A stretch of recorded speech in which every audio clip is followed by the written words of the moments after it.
ہمارا ملک مادر وطن ہندوستان، جسے ہم آزاد ہند سے تعبیر کرتے ہیں، جغرافیائی اعتبار سے اس کا جائے وقوع بڑا برمحل ہے۔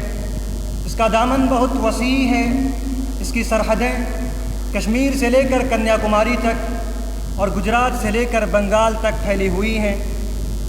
کشمیر اس کی جنت، دلی اس کی جان، لال قلعہ اس کی شان، تاج محل اس کی پہچان اور قطب مینار اس کی آن اور بان ہے۔ اس کے اکثر حصے بڑے زرخیز اور مردم خیز ہیں۔ یہاں چپے چپے پر چھوٹی بڑی ندیاں بہتی ہیں۔ اس کی دھرتی پر بڑے بڑے پہاڑ، باغات، آبشار اور جھرنے ہیں۔ یہاں رنگ برنگے پھول، لذیذ پھل اور میوے کثرت سے پیدا ہوتے ہیں۔ آسمان بارش برساتا ہے، دھرتی سونا اگلتی ہے۔ اس کی گود میں دولت و ثروت کے چشمے ابلتے ہیں۔ ہندوستان کی اسی خوبصورتی کو دیکھ کر شاعر نے کہا تھا، اونچے اونچے پربت اس کے نیلے نیلے ساغر، اونچے اونچے پربت اس کے نیلے نیلے ساغر، دھرتی جیسے پھوٹ بہی ہو دودھ کی کچی گاگر۔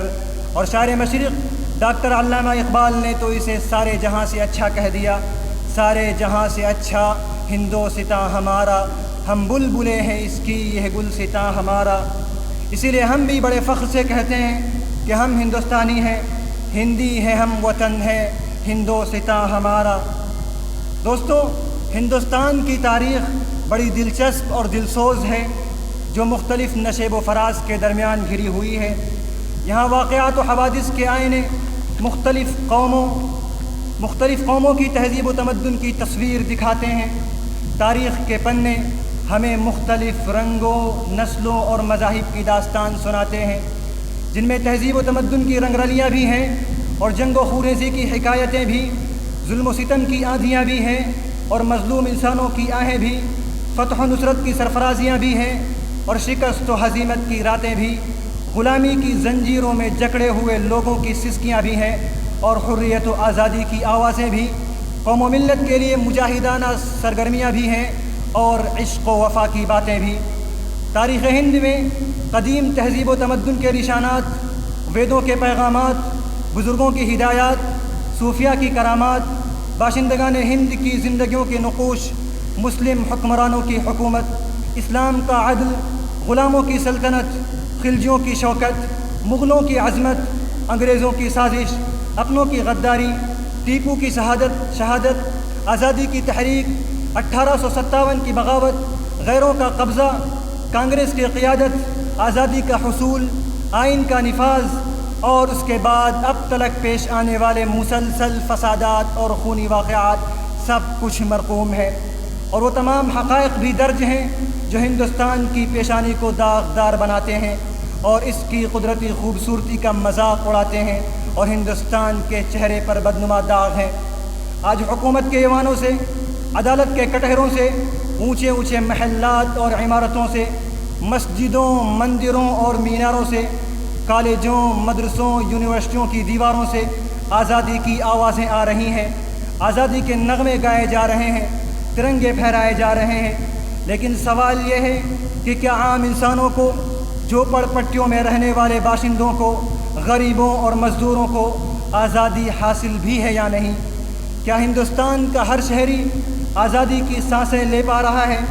آزاد ہندوستان میں رہنے اور بسنے والے انسانوں کو ہر طرح کی مذہبی، معاشرتی، سماجی،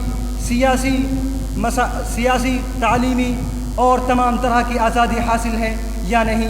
کیا اقلیتوں کے حقوق محفوظ ہیں؟ اور اگر جواب نفی میں ہے تو پھر آزادی چہ مانا دارد۔ لیکن پھر بھی ہم مایوس نہیں، کیونکہ ممکن ہے زمانہ رخ بدلے، یہ دور ہلاکت مٹ جائے۔ ممکن ہے زمانہ رخ بدلے، یہ دور ہلاکت مٹ جائے، یہ ظلم کی دنیا کروٹ لے، یہ عہد ضلالت مٹ جائے، دولت کے فریبی بندوں کا یہ کبر و نخوت مٹ جائے، برباد وطن کے محلوں سے غیروں کی حکومت مٹ جائے۔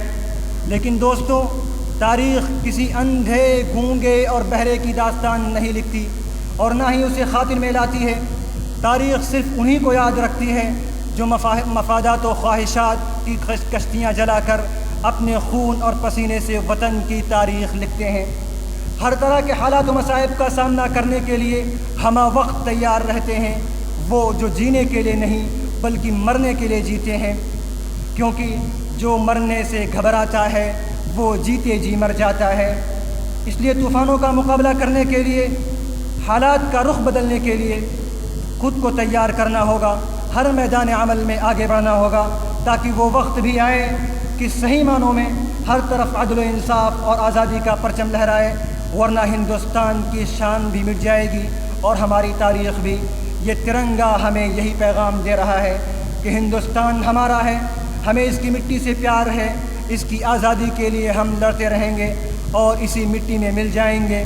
دل سے نکلے گی نہ مر کر بھی وطن کی الفت، دل سے نکلے گی نہ مر کر بھی وطن کی الفت، میری مٹی سے بھی خوشبوئے وفا آئے گی۔